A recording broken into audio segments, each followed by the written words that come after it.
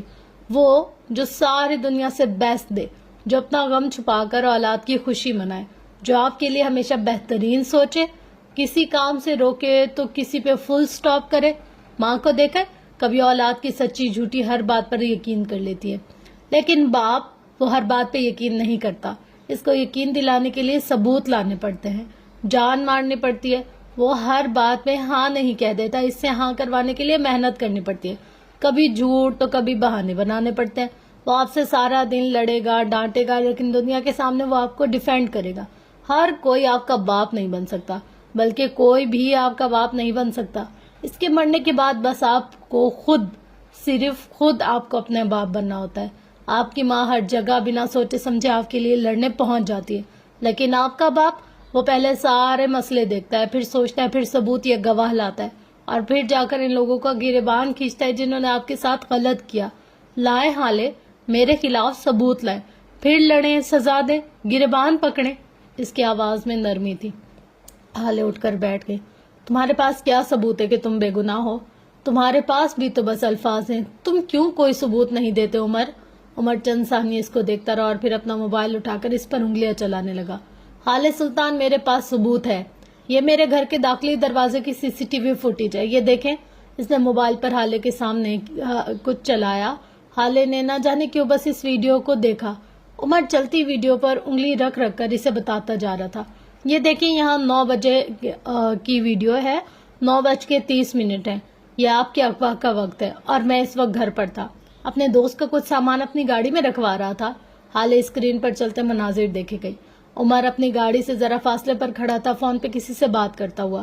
اب اس نے ویڈیو ذرا آگے کی۔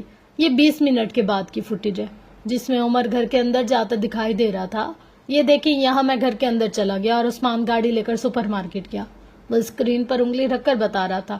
حالے سانس روکے، پلک جھپکے بغیر اسکرین کو دیکھتی رہی۔ اور یہ آخری ثبوت، یہ دیکھے، جب میری گاڑی اندر آئی تو اس میں بس عثمان ہی تھا اور میں اندر سو رہا تھا۔ اب اس بیچ کس نے آپ کو میری گاڑی میں ڈالا اور کس نے یہ سب کچھ مجھ پر پلانٹ کیا، میں نہیں جانتا۔ آپ بس ایک بات پر یقین کر لیں کہ میں آپ کا مجرم نہیں ہوں۔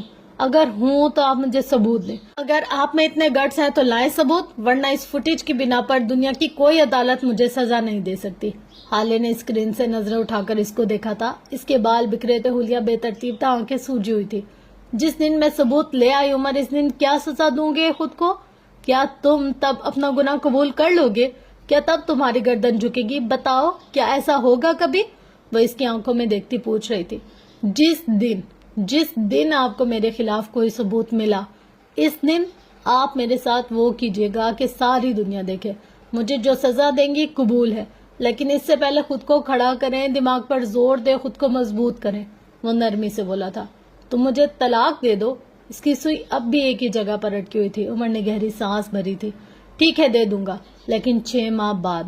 آپ مجھے 6 ماہ بعد تک کا وقت دیں، میں آپ کو طلاق دے دوں گا۔ حسن کی جان کی گارنٹی میں دیتا ہوں، لیکن وہ کسی طبی موت سے مرا تو یہ اللہ کی مرضی ہوگی، لیکن ہمارا کوئی بھی دشمن اس کو مار نہیں سکتا۔ یہ آپ کو میں کہہ رہا ہوں، عمر حیات کہہ رہا ہے۔ اس پہ یقین کرے، کیونکہ آپ کا باپ مجھ پر یقین کرتا تھا، ساری دنیا سے زیادہ یقین۔ میں آپ کو فائنینشلی سپورٹ کروں گا، تعلقات میرے استعمال ہوں گے، ایک جگہ میں آپ کے ساتھ جاؤں گا۔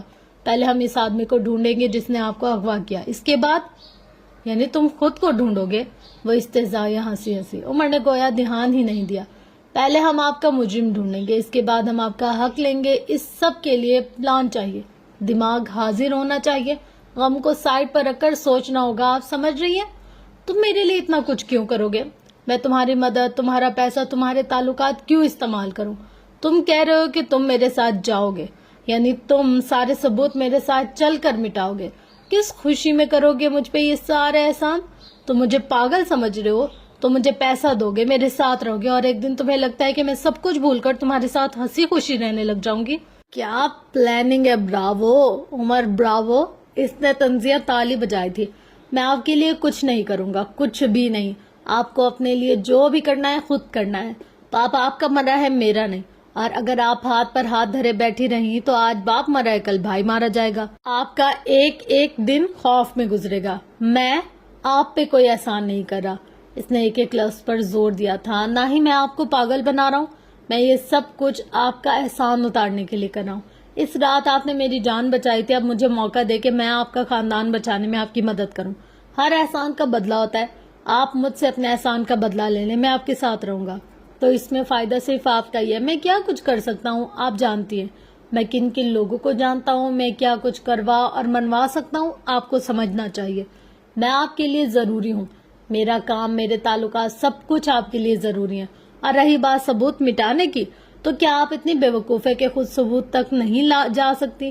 یا پھر آپ یہ کہہ رہی ہیں کہ میں اتنا جینیس ہوں کہ آپ کی آنکھوں کے سامنے ثبوت مٹا دوں گا یا آپ کو ڈوج دوں گا؟ بولیں، مانتی ہے مجھے جینیس؟ وہ چیلنج کر رہا تھا۔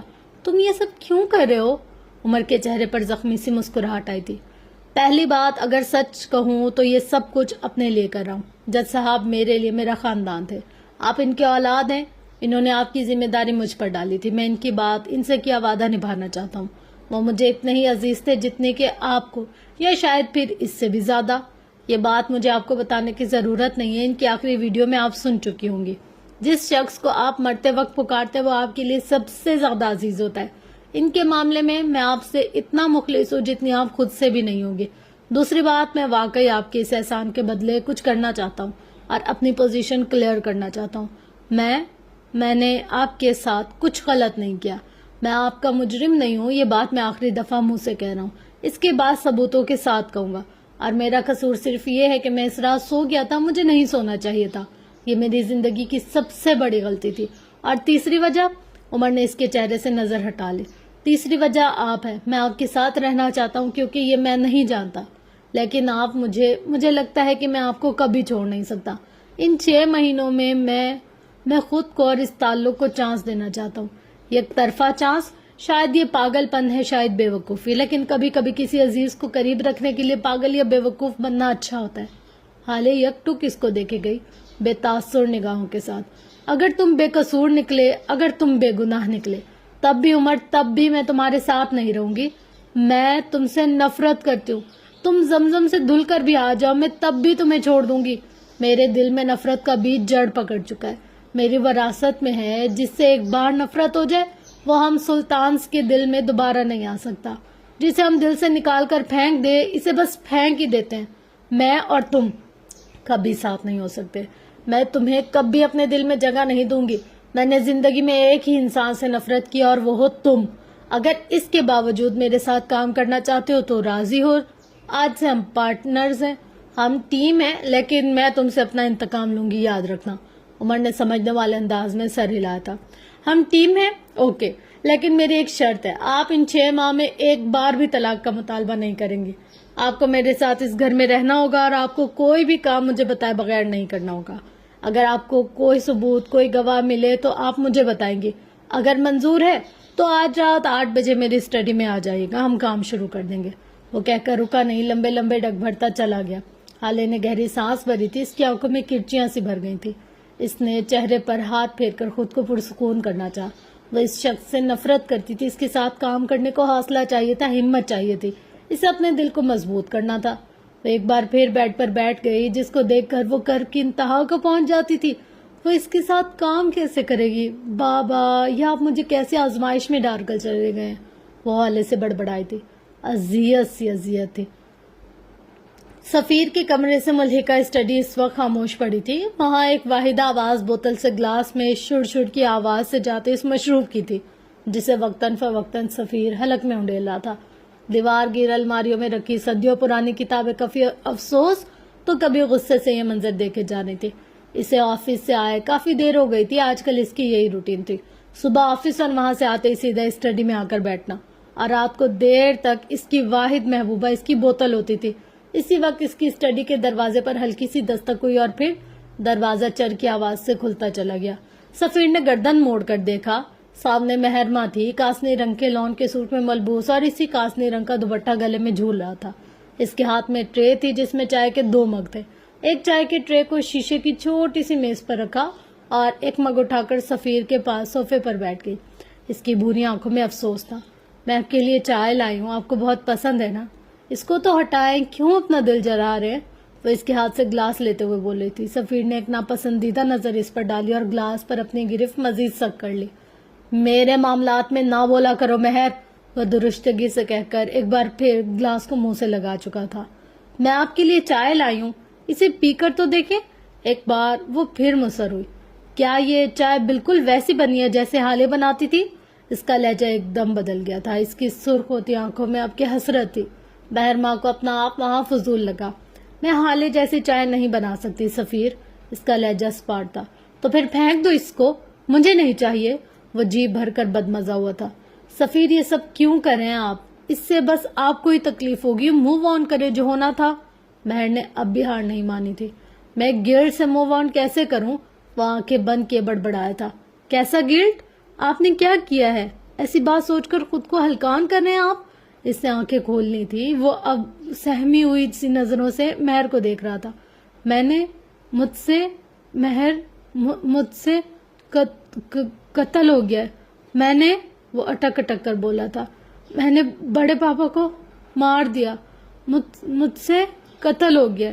مہر, اس نے مہر کے دونوں ہاتھ اپنے ہاتھوں میں پکڑ لیے تھے. اس کی آنکھوں میں تھوڑی دیر پہلے والی سختی منقود تھی. اب وہ ڈرا ہوا تھا. تم بتاؤ نا, میں کیا کروں؟ کیا کچھ ٹھیک ہو سکتا ہے؟ کچھ ایسا کرو کہ میں سب ٹھیک کر دوں. ان سے بہت پیار کرتا تھا, مارنا نہیں چاہتا تھا. بس مجھ سے ہو گیا. بلیو می, میں مارنا نہیں چاہتا تھا. ٹرسٹ می مہر, پلیز. مہر کی آنکھیں بے یقینی سے پھٹی کی پھٹی رہ گئی. آپ ایسا کیسے کہہ سکتے ہیں؟ آپ نے کیا کیا ہے؟ وہ بددقت بول پائی تھی. سفیر نے کچھ نہیں کہا. اس نے ہارے ہوئے انداز میں سر جھکا لیا تھا. البتہ مہر کے ہاتھ اب بھی تھام رکھے تھے. آپ کا کوئی قصور نہیں سفیر. اس رات آپ غصے میں تھے, غم میں تھے, کہہ دیا آپ نے کچھ. آپ کی شادی ٹوٹ رہی تھی, آپ ٹراما سے گزر رہے تھے. اس سب کے لیے خود کو قصوروار ٹھہرانا بند کر دیں. سفیر کا جھکا سر مزید جھک گیا. اس صبح میں وہاں گیا تھا, میں ہسپتال گیا تھا. جب مجھے کسی سے پتا چلا کہ بڑے پاپا نے حالے کا نکاح کروا دیا تو مجھے بہت غصہ آیا. میں کنٹرول نہیں کر سکا اور پھر میں نے وہاں جا کر ان کو مار دیا. میں مارنا نہیں چاہتا تھا. آئی سوئر میں مارنا نہیں چاہتا تھا. یہ بس ہو گیا. میں کیا کروں مہر, اب میں کیا کروں؟ میں قاتل بن گیا. میں اپنے بڑے پاپا کو مار چکا ہوں. میں آفس جاتا ہوں تو مجھے ہر جگہ وہ نظر آتے ہیں. میں گھر آتا ہوں, حسن کو دیکھتا ہوں, تب وہ مجھے ملامت کرتے ہیں. راتوں کی نیند اڑ گئی ہے میری. ایک پل کے لیے چین نہیں آتا. حالے کی بے وفائی کا غم اور میرے قاتل ہونے کا گلٹ, یہ ختم ہی نہیں ہو رہا مہر. ان سب سے چھٹکارے کی ایک ہی راہ ہے. اس نے بوتل کی جانب اشارہ کیا. میں جب اس کو پیتا ہوں تو سب کچھ بھول جاتا ہوں. ساری دنیا اس کے بعد بس سکون ہوتا ہے. مجھ سے ذرا سا بھی سکون چھیننا چاہتی ہو؟ اس کے لہجے میں بے قراری تھی. بہر ماں ہونکوں کی طرح اس کو دیکھے گئی. بٹا ہوا مرد ہونے کے ساتھ ساتھ وہ ایک قاتل بھی تھا. کیا اب بھی وہ اس سے محبت کرے گی؟ کیا اس کے ساتھ گزارا اب بھی ممکن ہے؟ اس نے دل سے پوچھا. جواب ہاں میں آیا. جائے نماز پر بیٹھی حسینہ بیگم کی آنکھیں نم تھی. وہ نماز پڑھ چکی تھی, اب دعا کے لیے ہاتھ اٹھا رکھے تھے. یا اللہ, آپ تو سب جانتے ہو نا میں کتنی مجبور ہوں, کتنی بے بس ہوں.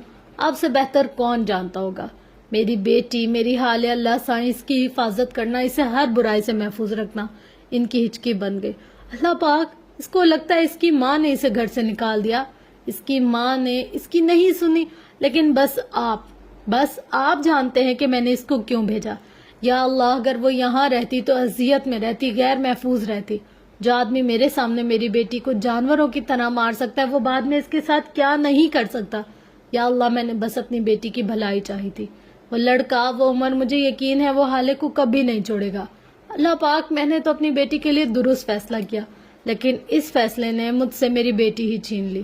میں کیا کروں, مجھے کچھ سمجھ میں نہیں آتا. لیکن کوئی بات نہیں, وہ بس خوش رہے. اللہ, اس کی شکل بھلے نگین پہ چلی گئی ہو, اس کا نصیب اس کے جیسا مت کرنا. اگر وہ یہاں رہتی تو سفیر وہاج بن جاتا, اور میری حالت دوسری نگین. میں دوسری نگین کو نہیں دیکھ سکتی تھی اللہ، میں اپنی بیٹی کی تکلیف نہیں دیکھ سکتی تھی۔ جتنی محبت اس سے معراج کرتے تھے اتنی میں بھی کرتی ہوں۔ ہاں معراج نے اس کو ماں اور باپ دونوں کا پیار دیا، لیکن جب معراج سو جاتے تھے تب اس کے ساتھ راتوں میں جاگتی تھی۔ جب وہ بیمار ہوتی تھی تو اس کا سکون میری گود ہوتی تھی۔